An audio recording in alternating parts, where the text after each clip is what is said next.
Welcome to the Scale Model Podcast, Episode 4. In this podcast, I am to entertain, inform, and hopefully promote the hobby of scale model kit building, with interviews, reviews, and news about the scale model hobby. Well, in Episode 4, we have our first guest host this week, and we're going to be talking a lot of things about cars and automobiles and stuff like that. And as many of you know, I thoroughly confess it's not an area I'm strong in, but I know there's a heck of a lot of awesome car builders. So our guest today is Jeff Hodgins. Jeff has been involved with cars since he was just a wee lad. He works in a car dealership in the London area and works on classic cars with friends and builds scale model cars. He has a passion for the history of cars and the people that own them. He's also a fellow member of our local IPMS London chapter, and he's a heck of a nice guy. Welcome, Jeff. Hey, thank you very, very much for having me today. This is an absolute honor to be on your show. Well, like I said, an absolute honor to have you on. I know when you've brought some of your kits in and some other people's stuff, which we're going to talk about later on, you do have the passion for the car guys. We actually have quite a few car guys in our club, don't we? Yes, we do, and we really have some talented builders. I've been very, very pleased with the level and skill that comes to the table when we have our Wednesday night sessions. I'm so pleased that there's so many people involved in the car hobby. Right, exactly. And we're going to talk quite a bit about the car hobby later on, because again, it's something that I know it's big. But as I've said before, when I've posted links on that, I'm not a huge car guy, so I never know what's currently hot or not, because I build most of the military stuff. So I'm always careful, because I always worry that the kit I'm going to post that says, "Oh, this looks neat," might actually be an absolute piece of crap, and I'll be laughed at. But that's all right. Okay, so we're going to go right in with the latest news from around the hobby industry. So David Hannett, he is the original founder of Hannett's Model Shop, and those of us from Europe and that Hannett's is a institution over there. I'm not sure how much Hannett's is known in the car community. Jeff, is it something you're aware of? Not really. Okay. And I'm sure there's other sources out there for the scale modeler, other than, certain issues of Scale Model magazine, which is one of the most common sources for most car guys, just because of the detail and content that's in that magazine. Right. Okay. So this was David Hannett's had a store called Hannett's Model Shop, and they've been in England for years, and they are the institution. It's kind of in England, they're kind of the equivalent of, let's say, Squadron or Sprue Brothers or stuff like that. So, but yeah, he was the founder. He passed away August 31st after a short illness. A lot of people have been speaking highly of it. He was originally a newspaper seller, like a newsagent shop, and then he started actually selling decals. Decal sets, and then he also started importing a lot of aftermarket stuff and kits from Eastern Europe. So there's a lot of cottage manufacturers that probably wouldn't have happened without his support.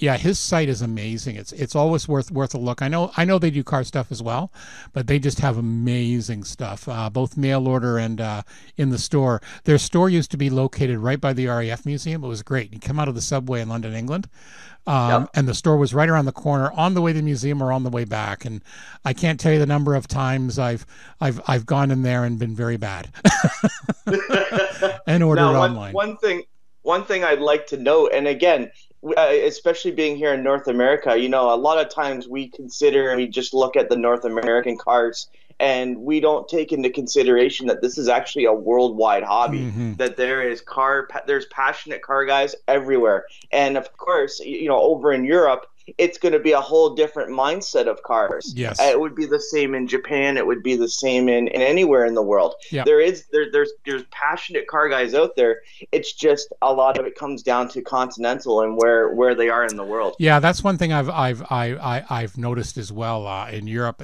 they're really into the rally cars, and obviously in North America, the North American ones. So so it's kind of cool. So again, our condolences there to a giant in the hobby passing away.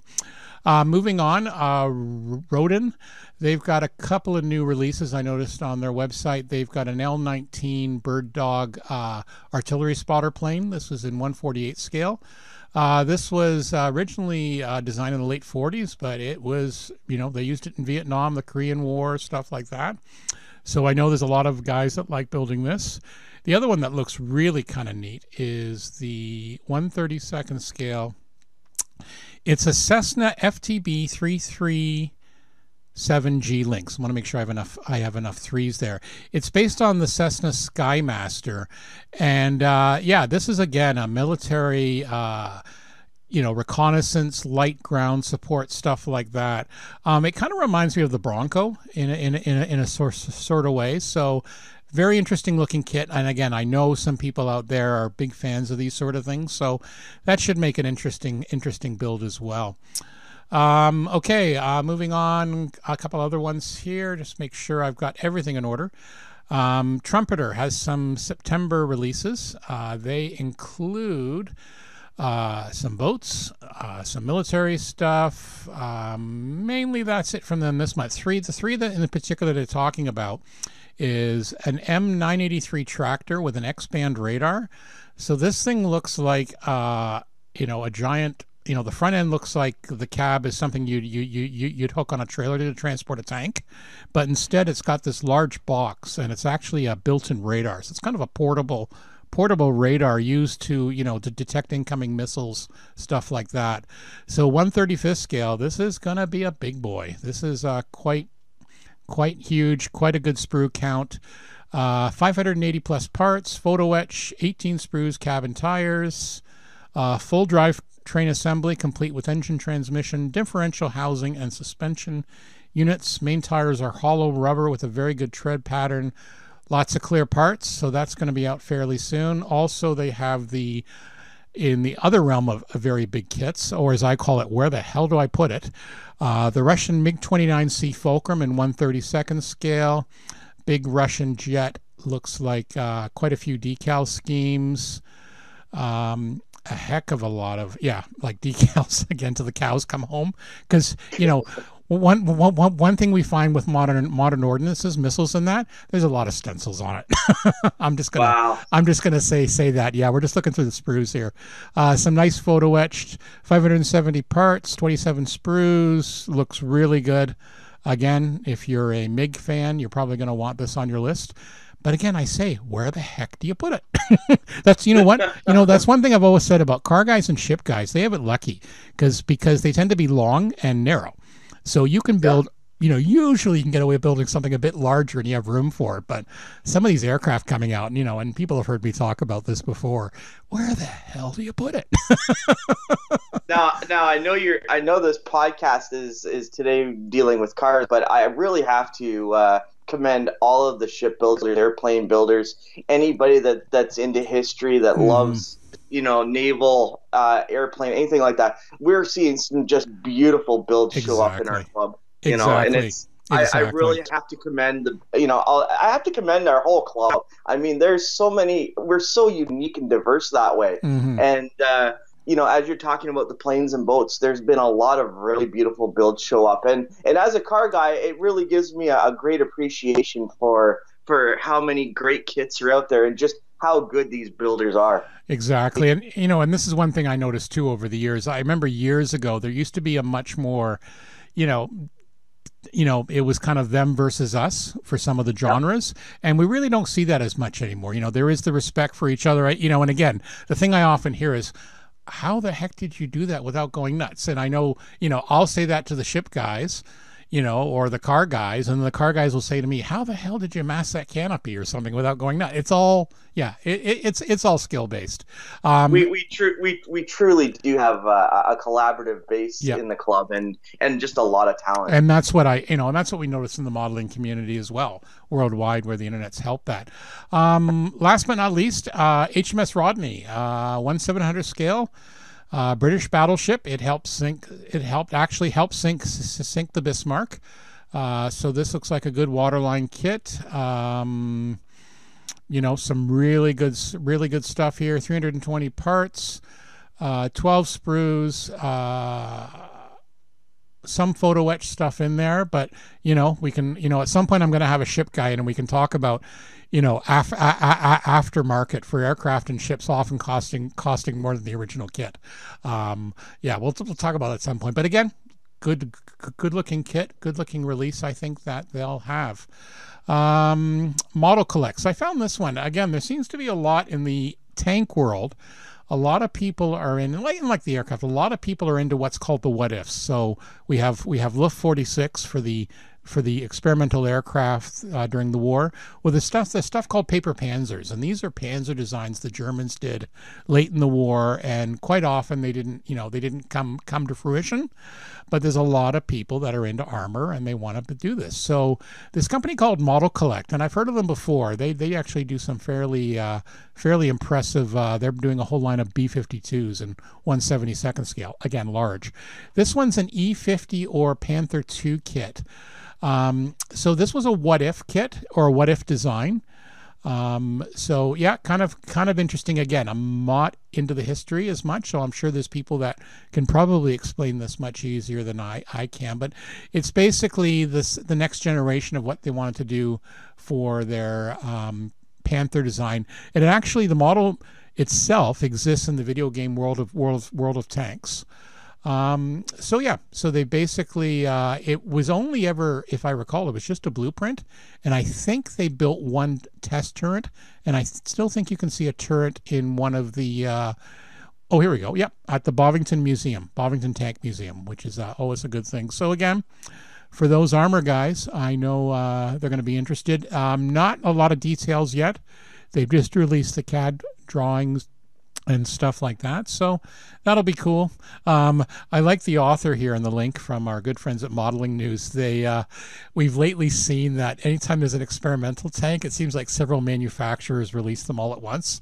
So yeah, I like this quote. When this kit comes out and any more details we have, none as yet, we are sure that several other companies will no doubt release their own by the end of the week.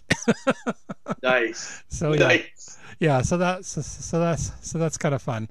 Also on the armor side, again, this just looks cool.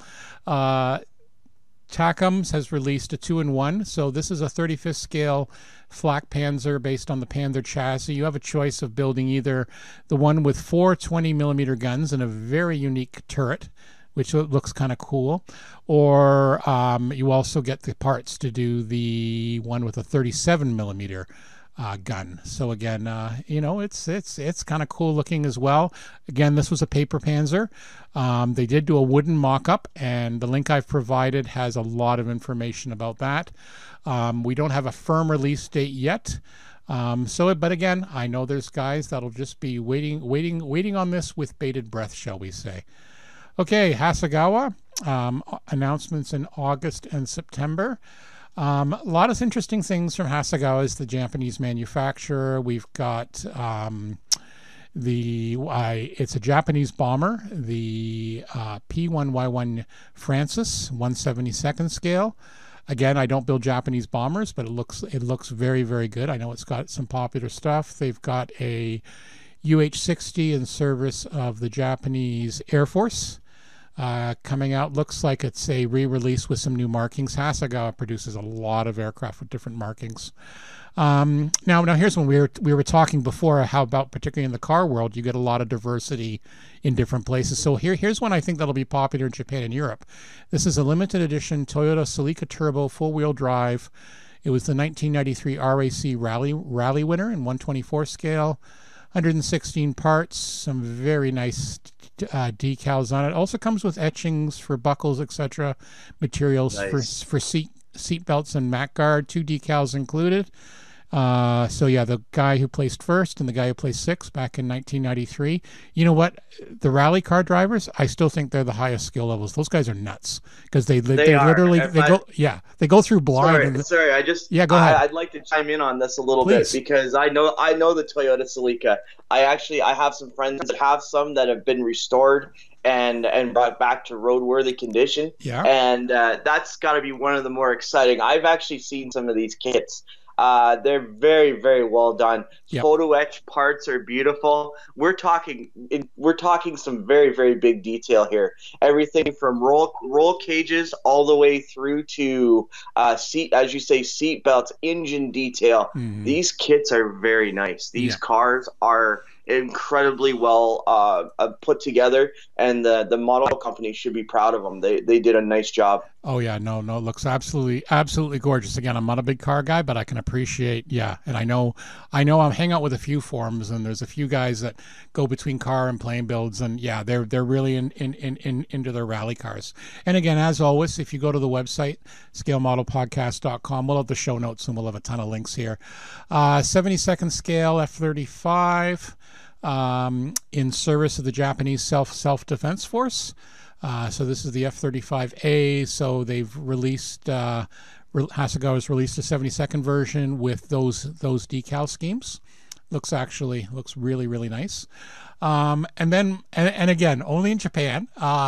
They have a big thing about some of these weirder anime topics. So they have one here called Egg Girl. So Egg Girl Collection, with a little Egg Zero fighter. So you get the model kit with the young lady in traditional Japanese clothing and all that, and you also get one of Hasegawa's famous egg fighters. And these are awesome. I don't know if you've seen these before, Jeff, but yeah, they're a really cute take. They basically, what would happen if you took like a Japanese Zero, made the fuselage in the shape of an egg, and then just stick the wings and everything else on. Yeah. That would be rather fun. That would be fun for a show because it would really show a Yep. different side to the aircraft hobby. Exactly. Well, you know what's funny? These egg kits have been around for years, and I mean, like I've got a couple of old ones, but I know Ming and some of the other armor makers are actually releasing what they call Toon Toon tanks. And again, the Okay, idea is yep. like ones you see in little video games or whatever. Again, the idea is being cute looking. So it's like a Sherman that's been squished, but again, it's Right. supposed to look cute. And again, they're really popular. One of our local stores, Brofdale Hobbies, has a few in stock, I noticed. So yeah, and then there's another limited edition one. Sometimes these are actually based on animated series. So again, Yep. I can't speak for that. But here's another one with a P-40 Warhawk with a resin kit of Amy McDonald. So I assume it's from an anime, 1/20th scale for the anime figure. Again, cute little kit. Like I said, you basically take P-40 wings, slap it on an egg. I'm really oversimplifying. Okay, moving on. In the car area, some of the racing stuff they've got limited edition Playshore Racing Mazda 767B. So this is a very attractive. I call these like it's almost like an IMSA car, like one of these prototypical. Yep. I'm sure it's got I'm not sure that's the accurate name, but Yep. this is a nice looking vehicle. Pink and yellow coloring really makes this car stand out. It actually, the Hasegawa also sponsors the race team, so it carries their logo on it. So this is a kit coming out 1/24th, 80 parts. I'm just seeing here if we can have some more detail in the links here. Again, not a lot right now, but again, looks like another popular car. Here we go, Japanese Group C race car. For those that know what the heck that means, there we go. Okay, anything else from Hasegawa? The joys of live podcasting. I closed the tab. I think that was it actually from Hasegawa. Yeah, that was it from Hasegawa. So that's good. Okay, moving on. Airfix new arrivals. This is my vice, as people in the club know. I love Airfix. It's one of those ones. It's one of those ones you love to hate. I guess there's certain cars and car brands too. I know I love the Airfix. We have another guy in the club, Adam, and he loves the frog kits, no matter how crappy they are. And I'm the same with the Airfix, so we kind of joke. Airfix has a couple of new arrivals coming out. I know some people have been talking about 1/72nd scale, the Hanley Page Victor. This is the tanker version, one of the V bombers used in the various Gulf Wars and that. One I again, which a lot of people, and I saw this one again at Brofdale Hobbies, the Submarine Walrus. This is a flying boat, and this was actually built about a year before the Spitfire. And you think, okay, this is the company that built and designed the Spitfire 1 year later, and this thing looks like a relic from World War I, but because it's got biplane and all that. But there's a lot of people that love this kit. Really hearing a lot about it. It's got rigging, so that just terrifies the heck out of me. Yeah. So, but again, a new version of the Gloucester Meteor, the FR9. This is, I believe, the Photo Recon version, and 1/72nd scale, the Tiger Moth. Tiger Moth is what a lot of World War II fighter pilots first trained on. It was their trainer. And there's still a few around. I know once in a while I see one flying in the London area with the Harvards and that. So there is one around. So that's some new stuff coming from Airfix. I just wanted to touch on Tamiya had a couple of new things, and there's something I noticed, or someone pointed it out to me. I really wish Tamiya would have a better way of doing their what's new. They tend to lump all their items together, including their RC models and stuff like that. And, hey, that's fine if you're into that. So I just wanted to point out a couple of things. They've got a 1/12 Yamaha motorcycle, the YZF-R1M. A very big pocket rocket, I guess we call it, or as I call it, zero to stupid in no time at all. But again, the motorcycle guys, another genre, just amazing. And there's also an optional front fork set on this thing with some metal, gold color anodized outer tube reservoir tank and fork tops, plus black anodized outer tube ends. So again, I know a lot of guys are into the aftermarket. Actually, have you heard of a site out of England called Hero Boy? I have. I have heard of Hero Boy. Okay, and I know. Yeah. I actually know folks that have bought a lot of aftermarket. Yeah, they do some amazing. Again, just like we talk about, it's amazing what you can do. And yeah, exactly. They've also got a 1/6 motorcycle. This is a Honda Dream CB754. This was very famous because they built so many of them in the late 60s. It became like one of the first affordable motorbikes, and I remember seeing these by not the hundreds but the dozens when I was a kid. So that's that looks pretty good. Okay, I'm just going to touch on, they've also got some new additions, and this is what I was saying I hadn't realized, and I always say typical, because I have this habit, Jeff, of I will find an old kit. I'll buy an old kit, an old release, thinking, I'll have to work on this. And then usually within a year, some manufacturer will release a brand new mold. Yes, I've seen that as well. Yeah. Sorry, I was going to say brand new molds. That seems to be happening a lot more now. And the reason for a lot of the new molds, especially with the cars, and I've seen some of the bikes, is these old molds, they go back so far in time. Yeah. We're looking at molds from the 60s, 70s, and 80s. And a lot of times those molds just get so old, you start to lose the detail and the finer things of those kits, and that's why you're starting to see a lot of the exactly. New and often with a new mold as well, they'll correct problems and things like that, and that's typically what happens to me. Well, I noticed Tamiya's doing that with me now for paint. So they have 3 new paints on their XF line, their acrylic line. These are all German based, and because I've been working on this Panther. And as you know, there can be great debates in any genre for paints, and I picked some older Tamiya colors that would have been recommended by them, and they worked well. And then they release 3 new paints: dark yellow 2, dark green 2, red brown 2. Now I went, typical. Now I have been told in some of the armor forums this is more designed for the later war tanks. So I don't feel as bad. But for those of you who want to do it, there's 3 more there as well. They've released about 14 new colors in their new acrylic or their new enamel line. That's exciting. Yeah, so as you know, Tamiya released, the lacquer line, I should be accurate. Tamiya released some new lacquers, and I know one of the things people really like about this is they also, the colors now match the spray cans, which I know a lot of you car guys are into. And I see a lot of people really liking Tamiya in spray cans, but what they'll do is they'll actually decant it, put it in, then airbrush with that. Again, that's one of those things is there's no way in hell I'd try that, because you know why? Because if I had like a red to decant, in the end my workbench would look like a morgue, because the red. Now I'd like to touch on the Tamiya thing here for just a second.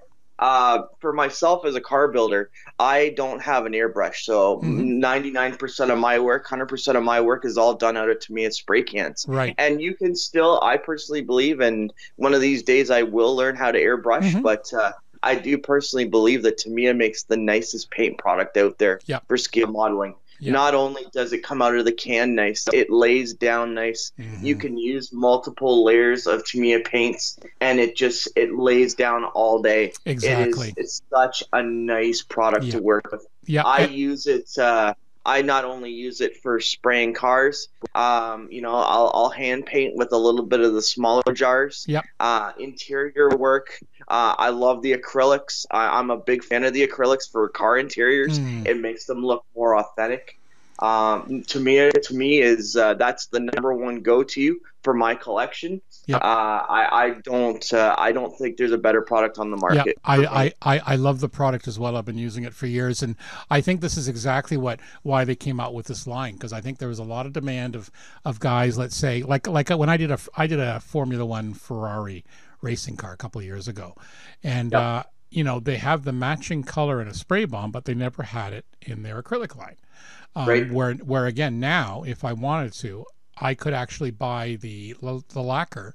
It matches the color, and that's what the guys are liking, because if they let's say have the spray bomb, they can buy a bottle for the touch-ups and that. And again, I'm hearing very good results. So yeah, they released 14 new colors. Let's see, a pearl metallic red, some silver, some clear, some bright colors. But what's interesting as well is they've also released some for the military guys. So much like they have the dark yellow, green, and brown, as I was saying before, they've got those colors now in the in their lacquer line, as well as some NATO three NATO colors. So that brings their total in the lacquer line up to 60. So they're obviously Sorry, go ahead. What I was going to say was the only thing I do wish, and again, there's a lot of guys out there that are building cars that are trying to build factory stock cars. Yes. And outside, in this day and age, to be honest with you, outside of going to a paint shop to have someone mix paint for you, unfortunately, to me, the one thing I do wish that they had was a line of factory paint colors. And I know that line's very extensive. As you go through the years of cars, but it would be nice to see Tamiya come out with a baseline of factory paint colors for Chevrolet, Ford, and Chrysler. That would be a really nice touch, I think. Well, you never know. You never know. It comes out, obviously, a lot of their business comes out of Japan, so they tend to do the Far East and that first. But I think we're going to see that. The other thing too is there is other manufacturers, like you say. I love Tamiya as well. I'm always open to trying some new things. So, for example, the Vallejo Model Air is my number 2 go-to. Now, I approach modeling. I don't build for contests, and if the color's not perfectly accurate, I don't care. I build for me, right? So and that's fine. So I'm seeing a lot of other car guys talk about different other paints and that. And and again, that's a whole debate in itself. But it's really nice to see, because a lot of the local shops, that's what they'll have. They'll have the Tamiya. They won't have the Zero Mission or the Mission model paints or whatever right away. So it's nice it's nice to have that increased thing. So we'll see. Now the other neat thing is, and this is under the why didn't we think about this, Jeff? Why didn't we invent this? Is a new liquid cement from Mr. Hobby. The main difference is it's colored. It's black. Oh, very nice. How cool is that? So the idea is that when you're applying your paint, when you're applying your glue between a seam, you can see exactly where the actual paint or where the actual glue is gone. Nice. So yeah, I found this. Someone mentioned it. I've gone to the Mr. Hobby site in Japan. There's not really a lot of details. They just have the 2 pictures, but they show it. They show something being glued, and you can see exactly where the glue's gone. And that can be handy for sanding and that. So again, one of those neat little things. But one thing I want to try now is I want to take some food coloring to my Tamiya Extra Thin, just to see. I'm tempted once the bottle's low, I may try that. But this is cool, and we have stores in town that carry Mr. Hobby. So hopefully we'll see that. But yeah, that's I'm a tool and new product guy, like for this sort of thing. Like when shows happen, most guys head to the kits. I head for the table of them selling tools. I'm bad. Nice. I'm bad. Nice. Yeah. It's like my wife even even know. She laughs at me about that because yeah, she'll sometimes help out and all that. So yeah, so that's what's happening there. Just really briefly, we're going to touch on scalemates.com, their hot kit section. I know a lot of people are talking about the Tamiya M551 Sheridan. It's a new tool. I think, if you can believe it, this tool came out 50 years ago, the original. So they're re-releasing it. Full kit coming out fairly soon. It was released in not quite 50 years. It was released in 1971, the original kit. So this is a brand new tool for that. And as I said, I know a lot of people are talking about it. At least what I've seen on the ScaleMates thing. Again, other than that, the Tamiya F14D Tomcat continues to be a lot of people talking about that. That seems to be for the modern aircraft guys. They really like the earlier edition. Is there anything in the car world that a lot of, automotive world that a lot of people are talking about or looking forward to that you know of right now? Well, the big news out of the model world right now for any and all car guys, and I'm sure everybody's watching what's going on right now, is Revell. Yeah. And the big thing with Revell, of course, as we all have heard, is they've been sold off. They've had problems with some of their internal things at the company, and in doing so, unfortunately, they've had to sell off and lay off some people to make the company more viable. Now, the good and the bad in this story right now, the good is it looks like there's another company that has come on board with Revell to take over what sounds like most of their molds. Oh, cool. Their automotive car molds from what I'm being told is the 1990s and up.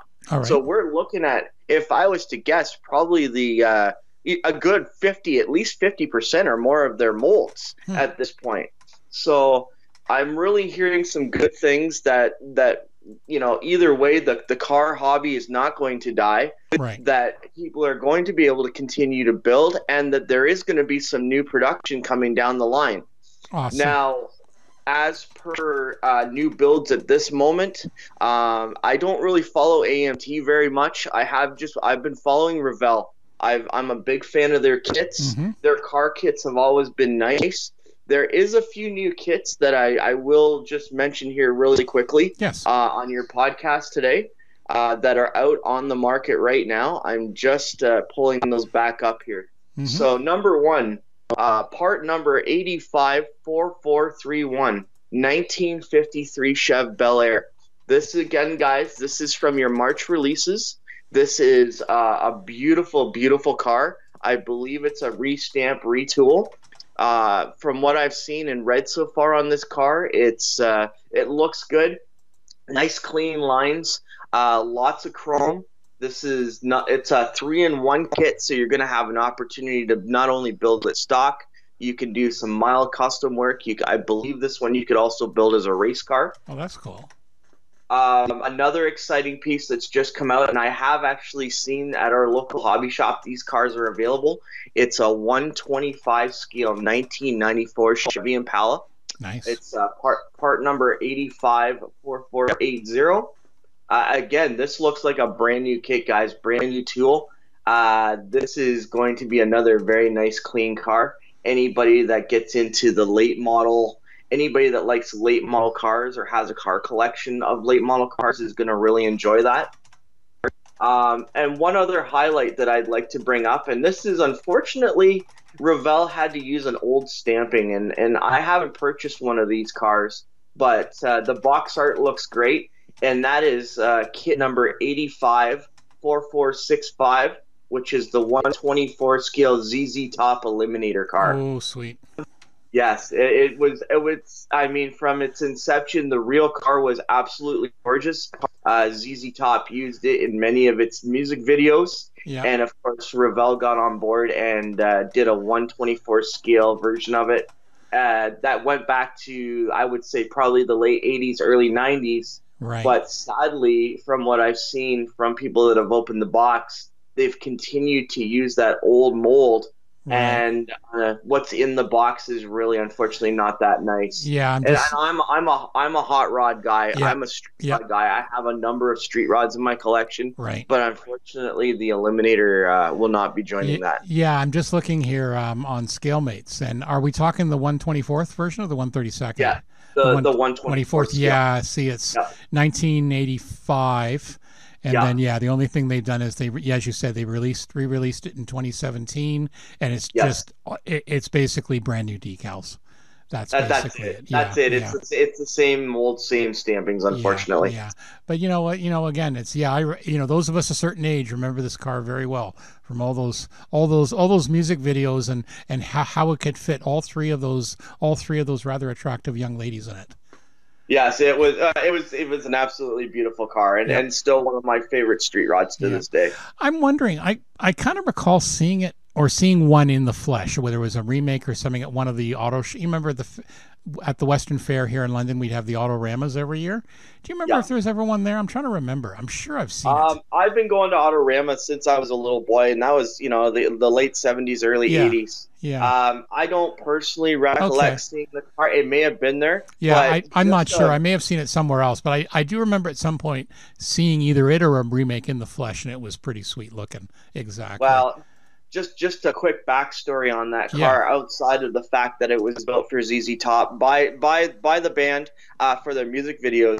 The original ZZ Top car, the story is on this car is that it was actually stolen Oh while wow. it was in the hands of the band, and it now resides at the Music Rock and Roll Hall of Fame.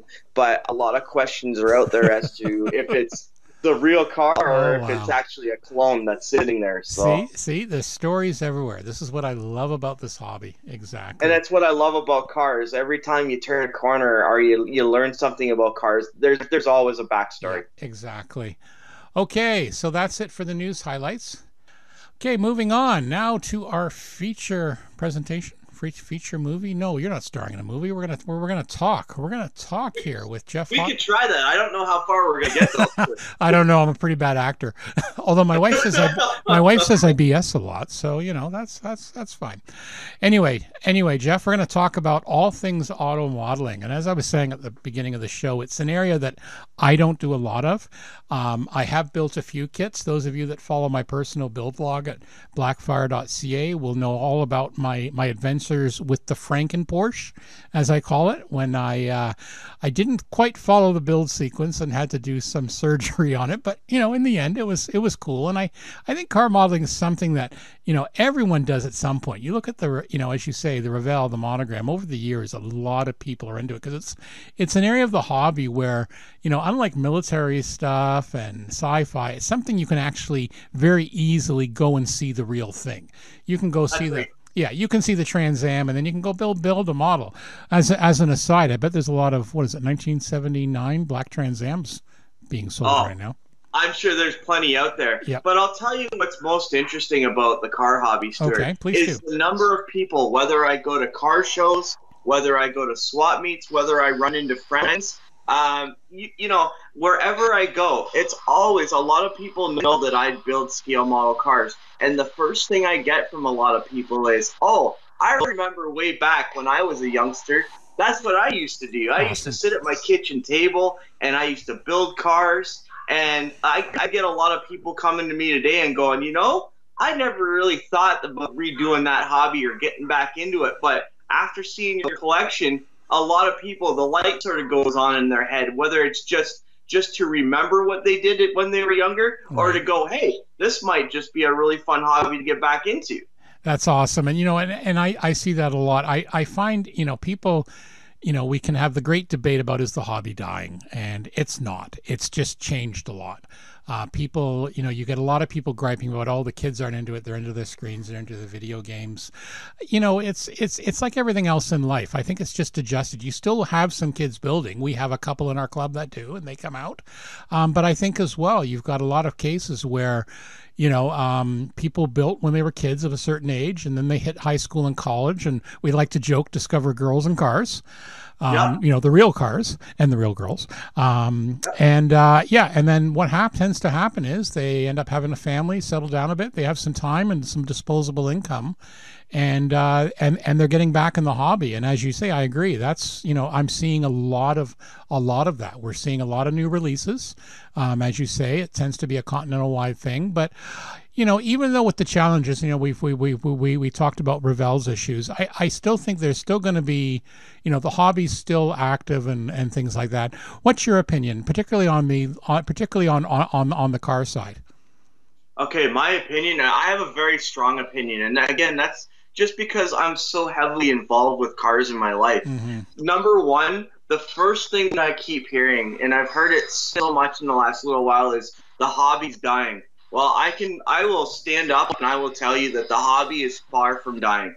I have a Facebook page, and that page is just full of different scale pages on Facebook, full of car guys that are building. I have probably 25 different scale pages that I follow on Facebook. That is Canada and the US. And every one of those pages is just full of scale model builders. There's car guys everywhere that are building cars. There's guys that I know that have real cars and they're building scale model cars. This hobby is strong, and it's just going to continue to get stronger. And I agree with you. And I think one of the things that's helped is the internet, and particularly social media, has really helped it because it connects modelers. Like we're lucky here where we are. We have a local club. We have some local groups. There's a lot of, particularly for cars, there's a lot of groups and people that get together and build car kits, like in Sarnia and Windsor and places like that. And we go to the shows and we see people entering, and they're not in the club and we don't hear, but again, they build and they do stuff like that. I know actually we're gonna have to make sure we include the link. Didn't you just start a new Facebook group? Yes, I did. I'm actually drawing a blank here right That's now. Okay. That's okay.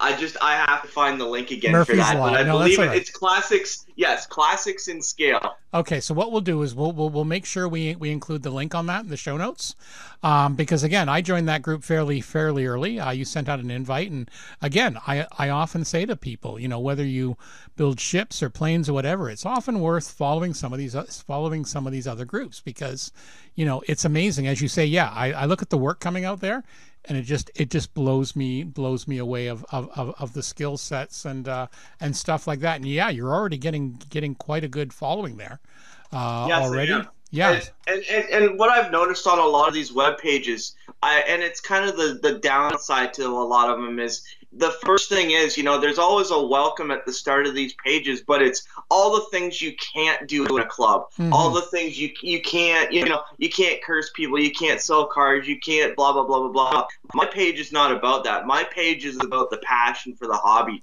Exactly. My page is about cars. It's about enjoying cars in general. There's a discussion page on there, and there's plenty of room for pictures. So anybody that wants to look up my page, you're more than welcome to join. It's just my page is all about the passion for classic cars. Yeah, exactly. As I said, and there's some amazing work. I'm looking at some of your work here, and again, you've got from a post from September 4th, one of yours. It's like a beautiful orange gold color, some sort of coupe. Just gorgeous. And then even stuff like the old kit bashing, just what we do in the plane world. And that I see a guy here has got a super stretch limo. He's taken some sort of really nice looking, again, I don't know my cars, but possibly a Charger, and he's inserted stuff in the middle, and it looks damn good. It'll be the fastest way to down the drag strip in style, I think. Well, that's sort of that's another point, and that is that it's not just about the passion for cars for a lot of people. It's about the creativity and what you can do with a model kit. And the plane guys and the boat guys and the sci-fi guys are very good at this, and it's finding the creative edge. Finding, whether it be detail work, whether it be, creating something that doesn't exist. In the car world, it's the same sort of creativity. For instance, I have a 55 Chev in my collection, two-door hardtop, and it's got a 409 Chev motor in it out of a 64 Impala race car. Right. And in the car world, something like that is called a sleeper. Okay. And what a sleeper is basically a car that looks stock. It's got steel wheels, hubcaps. It looks like a little old lady car, but under the hood, it's got a monster motor, and it blows away everything on the streets. Right. Cars like that, I have tribute cars in my collection as well, and I'm sure we're going to touch on that here soon. Yep. With a particular individual, but tribute cars, and that can be anything from old race cars that you've kit bashed out of your collection to look like. One of the things I really like is gasser race cars. Mm-hmm. I've taken a lot of stock kits, stock-looking cars, and turned them into drag cars. There's a lot of that on my scale page. That's the highlight of my collection. Right. Well, I think this is a perfect segue to talk about your friend Jacob Wilson, how he was a master modeler, and sadly he passed away to cancer last year. And you're really you've been awesome because you're working with the family and trying to make sure that these memories aren't lost. And I love again on the Facebook page you've got a couple of examples of some of the little dioramas.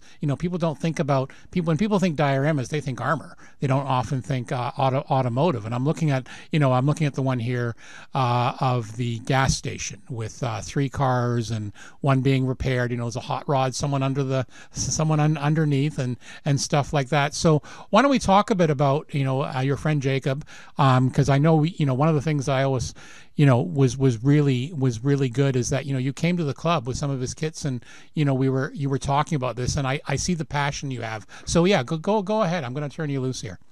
Yeah, thank you very much. It's always emotional for me to talk about Jacob. Yep. When I first came back to the club and I got involved on a heavier scale, Jacob and I were hanging out, and how that came to be is I got back into the hobby a few years ago, and I needed to basically start to build a collection of unbuilt cars that I could start building scale cars out of. So I needed some unbuilt kits. And I found Jacob had an ad online for a bunch of scale cars. So him and I got together. And I would say within a day, we were basically on the same wavelength. Both being car guys, both having a passion for old cars, race cars, vintage cars, and having the background of not just being involved with cars, but knowing cars, knowing everything about cars, knowing and translating that into scale model building. Mm-hmm. Now, Jacob had been building cars for years. He started when he came out of the war, out of the U.S. He came back to the States and opened a restoration shop where he actually built custom street rods and hot rods. Then he met a very nice lady here in Canada, came to Canada and brought his hobby and his passion with him, and for years was building scale model cars. Right. His collection was very extensive, not only in his unbuilt collection, but the scale model cars he was building for himself. Mm-hmm. His paint jobs were second to none, all done by airbrush. He was doing 2- and 3-tone paint jobs. He was starting to get into painting with nail polish, so really custom paint jobs.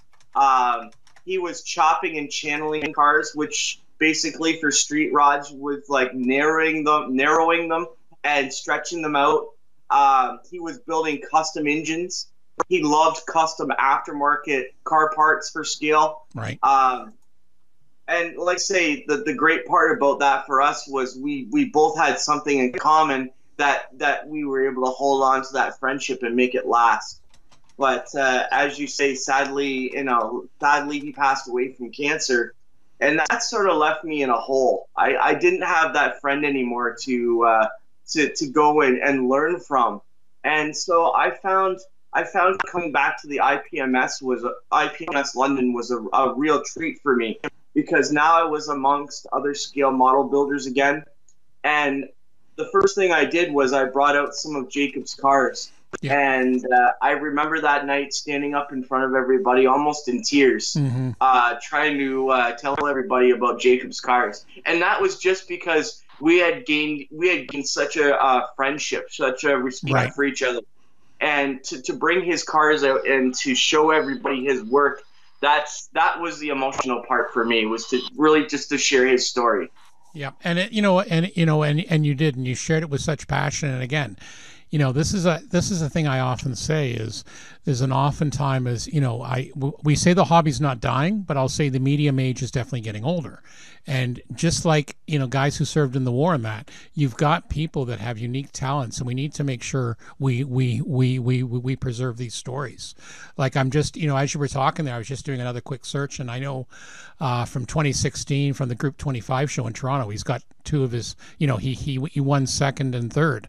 He's got this 1941 Willys Gasser, and again, just beautiful. Yeah, I look at the paint jobs and that, and it's we say it's like anything else. It's a skill thing, but here's a gentleman that really had a passion, had the blessing to be able to do something he loved as a professional with the 1-to-1 scale, shall we say, restoration, and also being able to do that. And I think definitely you should be commended, for trying to, making sure the legacy isn't lost. We have that here. And one of the things we're going to point out is, and we're going to mention this later, we have our club model show coming up, and you're going to bring quite a few of his kits, and we're going to have a little section there just to show people that, this is the sort of stuff we have. This is the sort of skills, but also this was a guy who was, he's a master modeler. We don't have formal certifications or anything like that, but you just look at his work, and it's, as you say, just consistently excellent. And I look at the schemes. I know when you brought out some of the stuff, just amazing. And again, what I really love is some of the little, scenes he does, the dioramas, the stuff like that. Yeah. Those just Yeah. blow me away. Like I said, I look, looking at the one that you posted on the Classics and Scale page of the gas station scene. That's awesome. There's so many little stories. And again, it's just like the tank guys can do some amazing scenes with like little stories here and there. And oftentimes people don't think about that in the car world, but there's some great stories that can be told, and there's all these possibilities. And as you say, I love that, the fact that and I remember, I think when you were there, you mentioned when you were first presenting this to the club, you had said he'd use nail polish or some of this, and that's something that never occurred to me. And I'm thinking that makes a lot of sense, because you get the hard, durable finish, and Yeah. Yeah. And and I mean, you're hitting a lot of the important points here. And I mean, there is such a passion, and not just in the scale model world. For anybody, including myself, that's been around cars as long as I have, you start to learn that every car has a story, whether it's a real car or it's something you've built for somebody in scale. There's always a story behind it. There's so many cars that get done, that get built for people. I used to own this car. I'd love to see, a replica of it. And a lot of guys are building for other people at scale. And that's what I learned. That's what I learned from Jacob. I got a little bit more of the passion for this hobby, but I got to learn a lot about cars as well in general. And that was one of the biggest things that I took away from my time with him, was just how to build a better scale model car, and how to make that car look a little more realistic, and maybe even give that car a story. Yeah, exactly. And that's, and that's one of the important things. We always say, what you put in is what you get out of a hobby. And, in the end, everyone builds to their own thing. And if you can derive joy in that, and you can be happy, I know some people, they'll just slap something together, but that's relaxation for them, and other people want to improve their skills, and both are great. And to be able to do that, and to be, happy that when you look at something, you went, yeah, I did this well. I'm just, again, as we're talking, I'm just, again, scrolling through some of the pictures from the fellow members of the Classics and Scale. I love some of these ideas. The Ecto 1 converted, it's a Cadillac converted into a hearse lowrider. Like I'm looking at this, and the guy's got, who's it? David Fair? Am I pronouncing that right? David Fair from the Sarnia Club. Yep. Yeah, I'm looking at this, and he's got the casket in like a beautiful metallic green, and it's awesome. And exactly, and that's the thing. It doesn't matter. I often say it's model kits like painting. It doesn't matter what the canvas is. It's whatever you do with it. And I'm always constantly amazed at some of the things. Yeah. The other one I again also from David. What is it? It's a 50 Ford Salt Flats Racer. He's got it looks like a shark. I love it. I love the color here. He's got the shark things on the side, and David's a very, very talented builder. He does a lot of things scratch built. Right. He does a lot of kit bash. I'm very, very impressed with David's work. He really, truly is a great builder. Right. And as you say, there's a lot of other Facebook groups as well. We're going to include obviously the Scale Classics and Scale page, but I know just from the suggested groups that Facebook throws up, there's one called the Southern Ontario Model Car and truck builders, stuff like that. Actually, here's something. Let me ask you, because again, not being as familiar with the automotive scene and all that, I know at our show we end up also with a lot of truck builders. That seems to be quite the popular thing as well, and even the motorcyclists. It's always and again, it's another aspect. But do you like how much experience do you have with guys building the trucks in that? Well, actually, I do, and I one of the last builds I did with Jacob before he passed, I actually have a 1929 Ford pickup truck that Jacob taught me how to chop and channel. So I mean, the trucks are a very big part of the community as well, and the bikes. There's it's so diverse. It's really, really. I know the plane guys. You have so many different ways you can go in the plane hobby or the boats or anything like that. With cars, you can transfer. You can go from cars to trucks. There's long haul trucks available out there. Mm-hmm. You can get into some bigger scale, up to 1/16 scale in some of the cars. Wow. But the truck guys, it's really coming back. Yeah. I'm finding an insurgence. Revell's doing a really good job. They're bringing back a lot of really great trucks, pickup trucks, Suburbans, a lot of the older style 70s Ford, Chevy, and Dodge pickup trucks. Right. Guys are really liking this because a lot of younger fellas out there now have pickup trucks. Yep. And they want something. They want to put something, or they want to build a tribute, or they want to build a scale to see what the real vehicle could look like. Yep. Yeah, trucks are very big and are very much an important part of the hobby as well. I'm seeing, we definitely see more of them on the tables during shows and stuff like that. And again, we were talking before about how sometimes there's regional variations. I know a lot of you're seeing a lot from the European manufacturers, Atari, Tallery, Revella, Germany. You're seeing a lot of the big rigs that you'd see in Europe. There's a very popular subgenre there. There's a lot of guys that build those, and again, absolutely gorgeous. It's the same with the motorcycle guys. Like it's just it's absolutely amazing, and this is the biggest thing. So I'm gonna ask you. So like we were talking before about I was saying like I never realized people use nail polish, and for that. So I'm gonna put you a little bit on the spot because I should have asked you this before. What technique or tip do you think that a lot of that you guys use in the car world that you think a lot of other modelers either aren't aware of or you think would be useful for their sort of building? Well, number one is I'd have to say one of the biggest things you don't see in scale model building right now is I was going to say probably like the biggest thing I see out there right now that guys really aren't doing is detailing their engines. Okay. You see a lot of really great engines detailed, but you don't see the heat on the exhaust pipes. You don't see gasket material around the valve covers.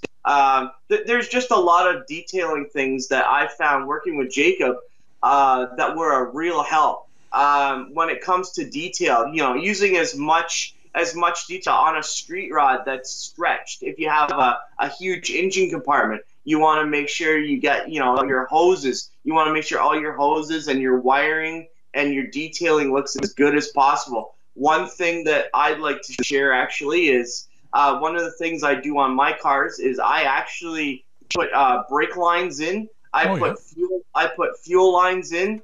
It's very, very time consuming, but it really adds to the detail of your car. Yeah. Yeah, and I know one thing. We talked about this briefly during a break. There's this much aftermarket stuff, photo etch and stuff like that for cars as there is for planes and ships and stuff like that. I know we were talking about a site I know in England called Hero Boy, and they're a huge car, truck, automotive, everything automotive, but some of the actual aftermarket stuff is just unbelievable. You get like the photo etch brake pads and again just absolutely amazing of what and you can do.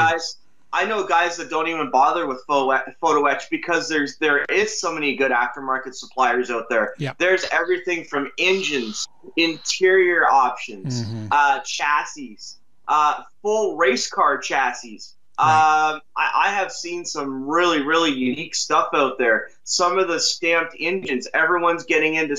There's guys out there that are now stamping their own parts. And there's just some really, really wonderful things that add to detail. And a lot of these guys are building these cars for shows, so they're trying to get them as accurate as possible. Yeah. So when you're saying so for those of us who don't know, namely me, so when you're saying a stamped engine, what do you mean? What do you mean they're stamping their own engine?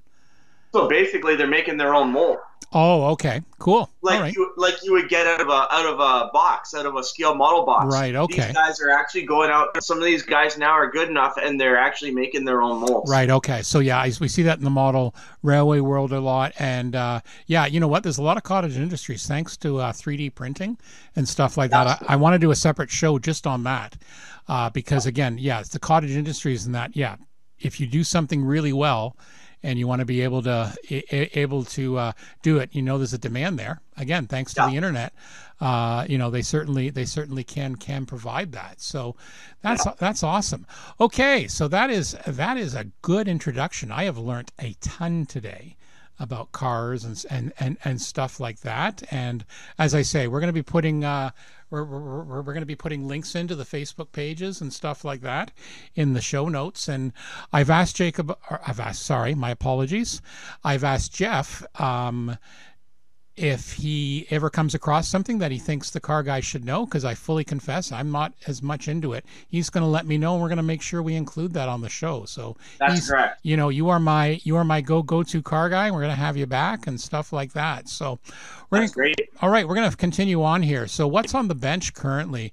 So I've got my Tamiya, speaking of old molds, very old school, mid-70s.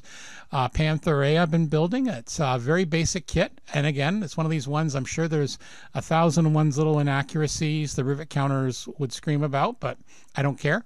It's gone together really, really well. I've been doing the build log at blackfire.ca. I actually just painted some of the vinyl tracks last night, but I have a confession. I was doing it. I did the vinyl tracks, painted them in the base, primed them, did the base color, which was a mix, came out really well. And then I realized not only did I have to paint those, but there's some extra tracks that you put on the actual hull, like replacements, and I'd forgotten to paint those. So I gotta go back, do my mix again. Hey, it happens. But no, I was really, really pleased with the result there.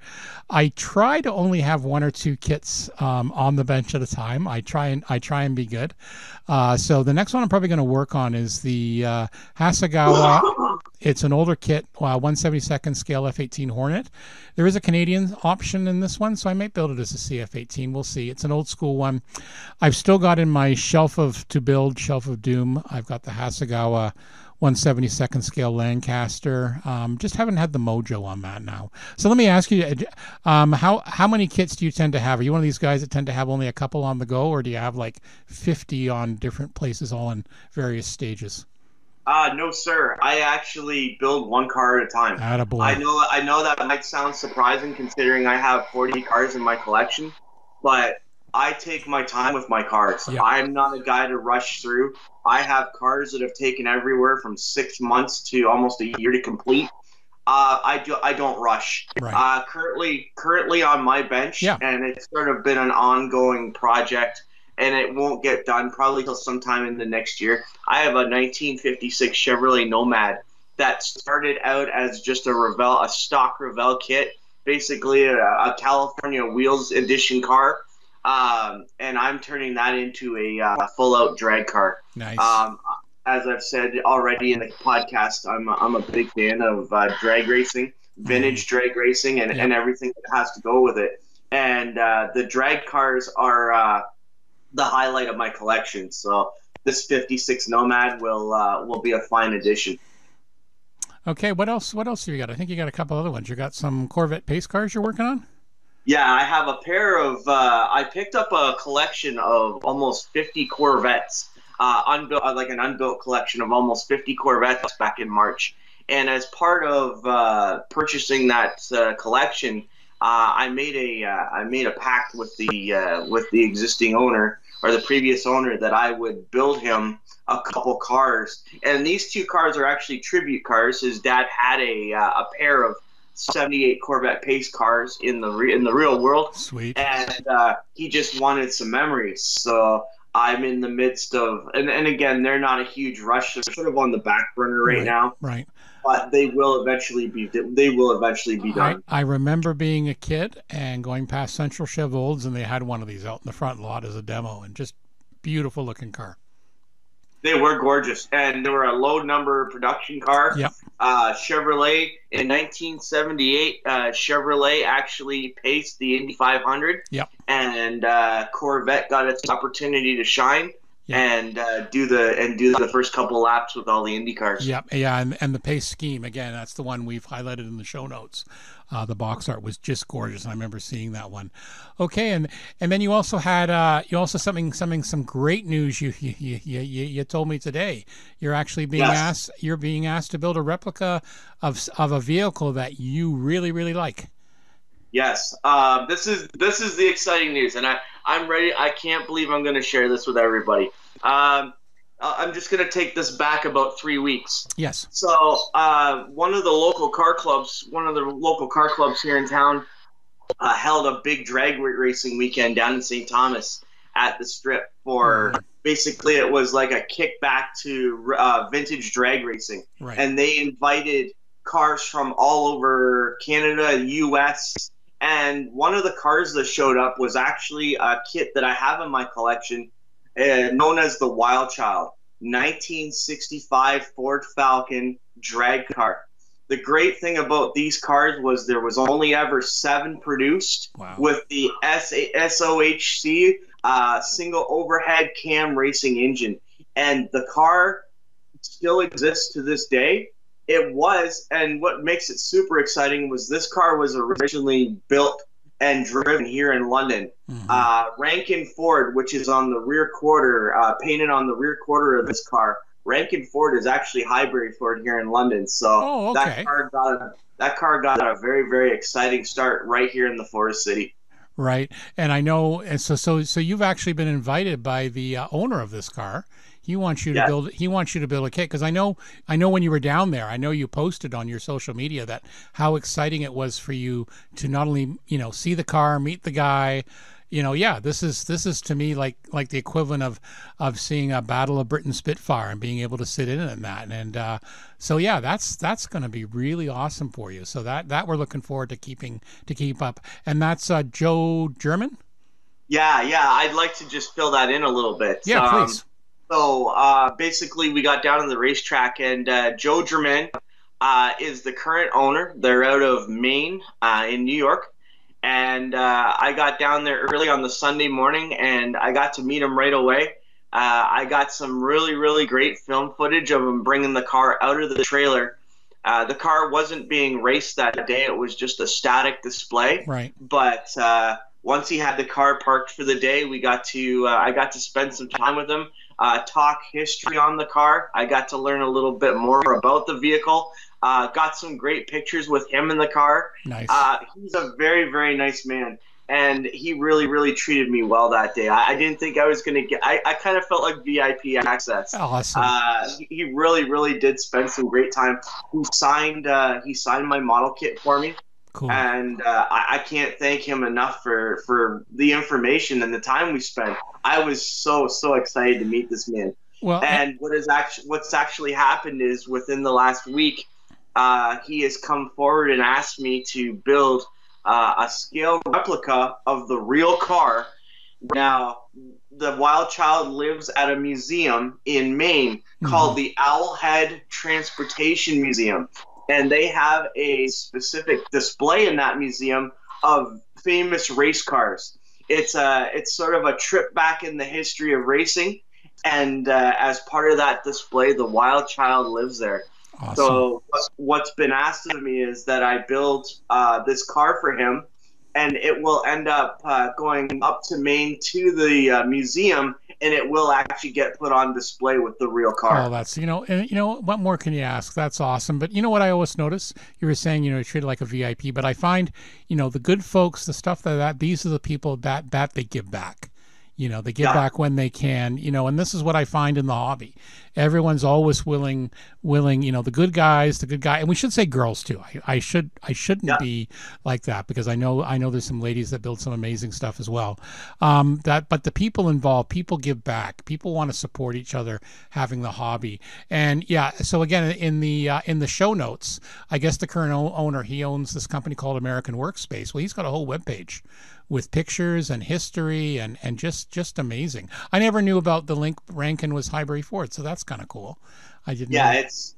It's of all the cars that I've come across, and I've come across a lot of really neat old cars and old race cars, but when it comes to the history of cars, and that's what I said at the start of the show, that I'm a fan of not only the history but the people involved. And that's really what this comes down to. Is this is the history of the car, Right. and the man that's involved is just a very good person and is willing to spend the time and help you understand just why that car is so special. Well, exactly. And I'm just looking through some of the pictures in this 427 motor. It's just absolutely massive in there. Oh, it is. It was just amazing. It was shaking the fillings in my teeth while he had it running in the trailer. Oh, that's awesome. I see this one picture here of it launching from the drag strip, and you see the one, the left front wheels in the air, so there's a lot of power there.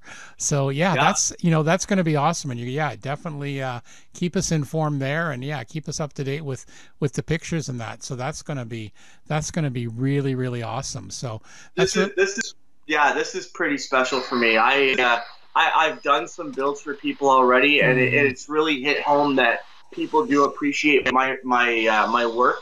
But when I get an invite like this to do something that no one else is probably ever going to get to do, it really truly makes me feel like I've been building some good cars. Well, you know what? In the end, it's a labor of love, so that's absolutely awesome. Okay, we're going to finish up here, because can you believe it? We've already been going an hour and 11 minutes. I told you, we just start yapping, and then when it comes to cars, I'm the kind of guy that it could go on and on. Oh, but I know. I know That's your awesome. show is only so long. Well, we do what we do. I basically say there's no time limits as long as necessary. So we're going to finish up some sites I found this week. I'm trying to get a list of reference sites. So I've reached out to people, and again, if you think of a site that you have that's kind of really cool that you use and you find that's kind of neat, let us know. So the first one I have is the Airfix Workbench blog.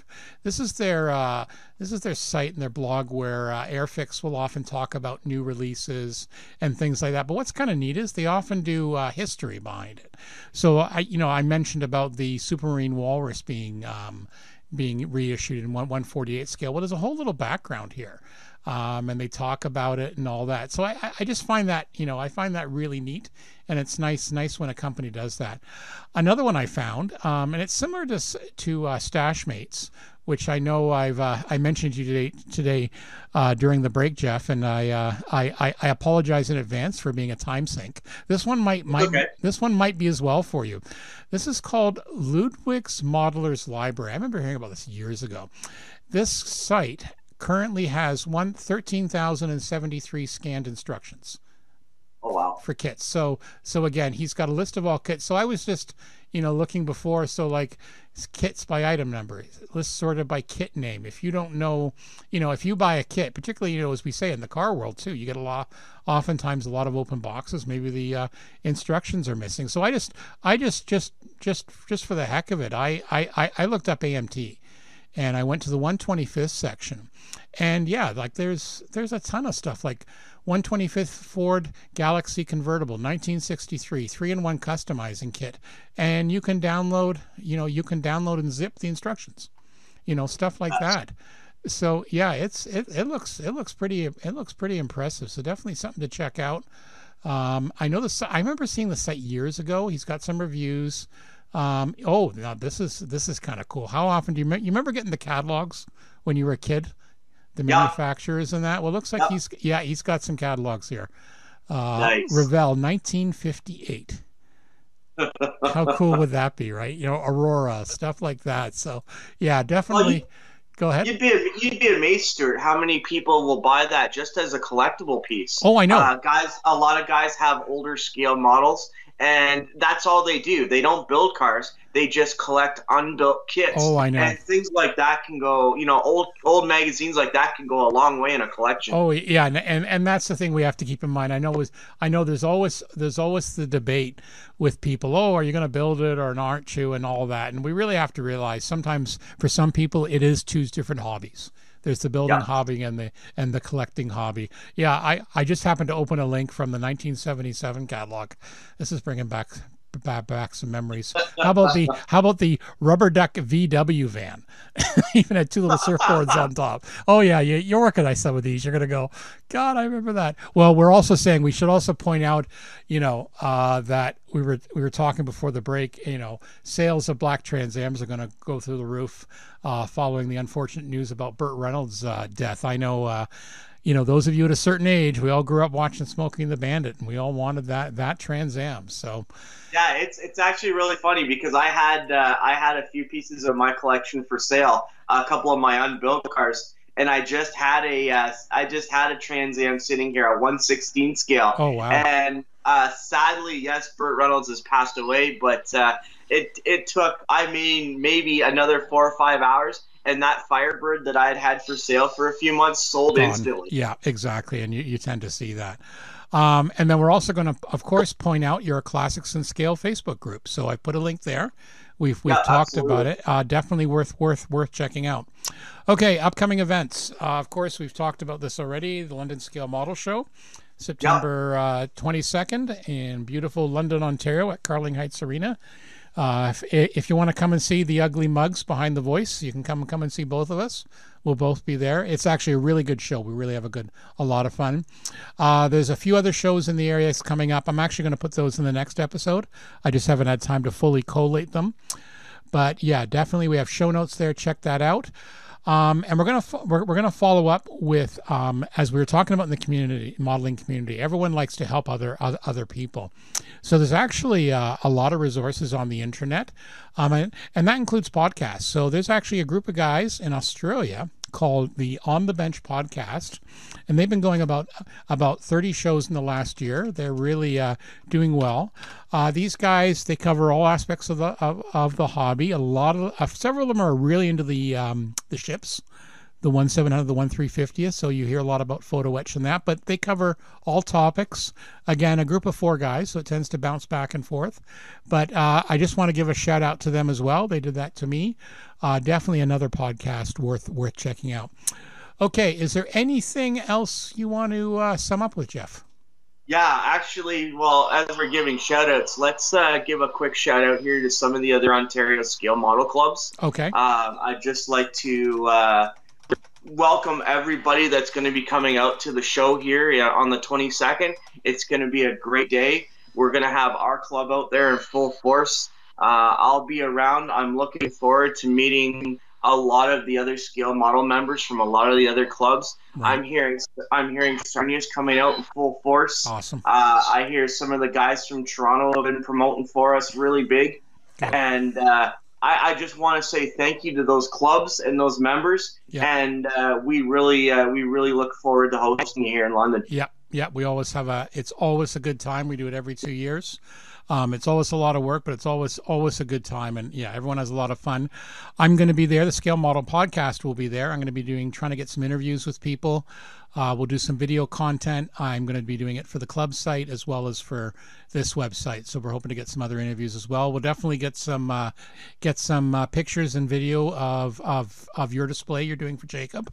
So that's going to be that I'm looking forward to. And seeing the public's reaction there. I'm also going to be taking my Facebook page live from the show. Awesome. So the few hundred people that are on my page, we're hoping that once we get set up on Saturday, I'm hoping to do a walk around. I'm going to go Facebook live and try and get as much of especially the display tables. Yep. I'm going to get everybody's stuff on Facebook. Awesome. And I'm also going to do a little bit of a memorial as well. Perfect. While we're at the show for Jacob. That's going to be great. That's just a personal thing that I'll be doing while I'm there. Yeah, and I'm hoping. Yeah, and as I said, I've already talked to you about that. You know, I'm going to be there. I'm going to be there with the camcorder, so we're going to record that as well. So we can get the high quality video too, so that you'll be able to use that. It needs to be done. So I think that'll be good. Okay. Well, again, this has been an absolutely awesome thing. We've gone 1 hour and 20 minutes, which is about what I figured it would be. You're always, again, you start yapping and before you know it, but this is, but this is great. And I said, I really appreciate you joining us today, and you're more than welcome anytime you want, to come back, of course. So yeah, this is great. So we're going to finish up. Don't forget to subscribe and let us know if you have any suggestions or comments. I can be reached at scalemodelpodcast@gmail.com. I currently record roughly bi-weekly. I'm not always exactly on them, but I do what I can. It's available where your favorite podcasts are found, including iTunes, Google Play. We're going to be adding some more sources too. And of course, we have the Facebook page at facebook.com/scalemodelpodcast. Feel free to join their comments. Much like the classic in scale group, it's pretty easy going. We just, it's basically people helping people. So, all right. So that's it for this time. So for the Scale Model Podcast, my name is Stuart Clark. And my name is Jeff Hodgins. Thank you, and be well.